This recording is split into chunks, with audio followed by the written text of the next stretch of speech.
Assalamualaikum, saya Fatin Atikah binti Senin, nombor matrik 282936. Untuk tugasan ini, bangunan bersejarah yang kumpulan saya pilih adalah Muzium Sarawak. Muzium Sarawak didirikan pada tahun 1860 oleh Charles Brooke, Rajah kedua, dengan bantuan naturalis terkenal Alfred Russel Wallace yang mempunyai pengaruh penting terhadap perkembangannya. Pada 30 Oktober 1886, sebuah muzium sementara dibangun di Market Place di sepanjang Gambir Street di Kuching untuk berfungsi sebagai perwujudan tujuan mereka. Muzium ini berkembang dengan perlahan tetapi tetap mengekalkan dan memelihara kebanggaan, identiti dan adat masyarakat Sarawak. Seterusnya ialah sejarah. Muzium ini memperluaskan bahagian sisi bangunan yang baru pada tahun 1911.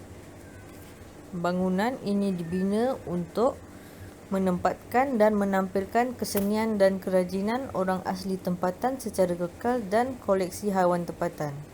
Semasa pendudukan Jepun, muzium ini diketuai oleh seorang komander Jepun yang mempunyai matlamat yang sama. Dia melindungi muzium tersebut namun terdapat kerosakan semasa pemerintahan Jepun. Bagi seni bina pula, bangunan ini telah mengalami beberapa pengubahsuaian dan perubahan sejak pembinaannya. Bangunan muzium ini mempunyai seni bina gaya Eropah dengan bangunannya dalam gaya Queen Anne. Bangunan ini mirip dengan bangunan Samuel Way di Hospital Wanita dan Kanak-kanak Adelaide. Galeri ini diterangi oleh tingkap doma di bumbung, menjadikan ruang dinding tersedia untuk pameran dan koleksi pameran. Untuk susun atur pula, koleksi sejarah semula jadi dan spesimen hidupan liar Sarawak seperti reptilia, mamalia, burung dan sebagainya disimpan di tingkat bawah muzium di mana mereka disiapkan secara profesional dan dipasang untuk dipamerkan. Bahagian barat muzium ini menempatkan pameran Shell mengenai industri petroleum di Sarawak. Tingkat pertama menempatkan pameran barang etnografi orang asli seperti model beberapa jenis rumah panjang, alat muzik, pelbagai jenis perangkap ikan dan haiwan, kraf tangan, model kapal dan sebagainya. Assalamualaikum dan salam sejahtera. Nama saya Syed Junaidi bin Syed Razwan, nombor kad matrik 283005. Sarawak Bumi Kenyalang merupakan negeri terbesar di Malaysia yang terkenal sebagai rumah kepada beribu-ribu burung kenyalang. Sarawak bukan sahaja negeri yang terbesar di Malaysia, ianya juga merupakan negeri yang terbahagi kepada terbanyak kawasan dan mengandungi sungai terpanjang di Malaysia, bunga yang terbesar di dunia serta ramai-ramai yang terbesar di dunia, gua yang terluas di dunia, hutan hujan tropika yang tertua dan orang yang pertama muncul di Asia Tenggara boleh didapati di Sarawak. Ini menunjukkan Sarawak yang unik dan tersendiri. Setiap pusat pelancongan di Sarawak mempunyai visi, misi dan matlamat tertentu. Berikut merupakan visi, misi dan matlamat Muzium Sarawak. Visi Muzium Sarawak: pusat sejarah dan warisan yang terlibat secara global menjelang 2030. Misinya pula, misi memperoleh, mendokumen, melindungi, memelihara dan mempamerkan keunikan sejarah fizikal dan budaya yang mencerminkan kisah warisan Sarawak dan Borneo. Bagi matlamat pula, menjadi penjaga barangan antik, monumen dan mercu tanda budaya, tapak arkeologi, kesenian, seni bina, peninggalan agama dan bahan-bahan lain yang mempunyai kepentingan dan nilai tradisional yang tinggi untuk manfaat warisan negeri dan negara bagi mewujudkan persefahaman yang berterusan dan keharmonian yang lebih erat di kalangan Sarawak. Selain itu, Muzium Sarawak juga telah menyediakan strategi korporat, iaitu mengumpul, memelihara dan mempamerkan warisan budaya dan alam semula jadi negeri ini sebagai sumber pendidikan dan maklumat bertujuan untuk menyatukan. Nama saya Bestari Alex bin Mabaris, nombor matrik 282928. Hari ini saya akan menerangkan tentang arkeologi. Sehingga tahun 1964, Museum Sarawak merupakan satu-satunya museum di Borneo sejak penubuhannya pada tahun 1891. Oleh kerana ketiadaan kru profesional dalam kajian arkeologi pada masa itu, penggalian pertama oleh kaki tangan museum hanya berlaku pada tahun 1948. Hasil daripada penggalian ini adalah memuaskan dan menarik. Sejak itu, kerja-kerja arkeologi yang meluas telah dijalankan ke atas lebih daripada 50 tapak di seluruh Sarawak. Penggalian ini mendedahkan rahsia terpelihara Sarawak terhadap sejarahnya sebelum ini, serta warisan orang asli yang kaya dan pelbagai. Selain itu, seni bakul. Bakul pada dasarnya adalah alat berfungsi sebagai pembawa dan bekas. Yang menariknya, pelbagai jenis bakul dihasilkan untuk setiap fungsi yang berbeza. Menenun dan menganyam bakul bukan hanya untuk kemudahan. Dalam budaya Iban, misalnya, keupayaan untuk menganyam bakul akan meningkatkan kedudukan sosial seseorang wanita.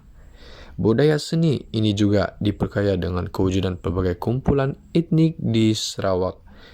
Bakul dan barangan lain yang dianyam dibuat dalam reka bentuk dan teknik mereka sendiri yang melambangkan identiti etnik. Seni hiasan. Tatu adalah ciri estetik lain, terutamanya dalam hiasan peribadi. Ia biasanya dilakukan di kalangan masyarakat pribumi Sarawak, khususnya masyarakat Kayan, Kenyah dan Iban. Reka bentuk tatu berbeza-beza dan variety tentu dianggap dapat diterima untuk tempat tertentu di badan. Corak bulat misalnya disimpan untuk bahu, dada atau bahagian luar pergelangan tangan. Tetapi reka bentuk yang lebih canggih dan kadang-kadang lebih besar seperti anjing, kelajengking atau naga disediakan untuk permukaan dalam dan luar paha. Tatu dilakukan dengan pelbagai alasan dan tidak jelas ketika tangan seseorang lelaki ditatu di masa lalu. Itu menunjukkan dia sangat gagah dalam pertempuran. Tekstil. Tekstil terawal di Sarawak ditemui di Gua Niah, Rumania, man yang berusia 40,000 tahun. Puak Iban juga dikenali sebagai selimut, tetapi lebih tepat disebut kain, adalah tekstil eksotik. Secara teknikal lebih unggul daripada tenunan ikat budaya lain dan kuat dalam arti hiasannya. Kain puak kumbu adalah budaya material luar biasa di Sarawak. Puak kumbu mempunyai beberapa aplikasi dan sangat penting dalam cara hidup orang Iban. Mereka digunakan dalam upacara kelahiran, pernikahan, pemakaman dan penyembuhan serta upacara pertanian. Saya 282594 Muhammad Anas Farid bin Zahari. Kerja logam. Kawasan Borneo ini telah menjadi rumah kepada pengusaha logam selama beratus-ratus tahun. Ciri dan motif yang terdapat pada kraf logam di Sarawak dipengaruhi oleh perdagangan dengan China, India dan negara-negara di Timur Tengah. Aloi tembaga atau zinc yang lebih mudah digunakan dan lebih murah dipilih di Sarawak berbanding logam lain untuk kerja tembaga. Cerit dan meriam adalah dua artifak penting yang ditemui semasa meneliti topik ini. Gong adalah benda biasa dapat dilihat di rumah panjang dan kampung. Terdapat angkurumung yang merupakan rak gong kecil mendata yang biasanya sederhana dan tidak berwarna. Tarian rumah panjang tradisional disertai dengan rentak gong yang berirama. Model rumah panjang. Orang Dayak adalah kumpulan etnik yang besar dan berpengaruh di Sarawak. Rumah panjang adalah tempat tinggal utama penduduk suku. Terdapat orang Iban iaitu Dayak Laut, Budaya iaitu Dayak Darat, Kayan dan Kenyah. Kehidupan komunal Sarawak berkisar di rumah panjang. Sarawak mempunyai sekitar 4,500 rumah panjang. Rumah komunal yang dibina di lumpur ini mungkin mengandungi 100 keluarga individu di sebuah apartmen berasingan yang dibina di bawah satu bumbung rumah panjang. Reka bentuk rumah panjang sedikit berbeza dari suku ke suku, tetapi semuanya mempunyai ciri asas yang sama.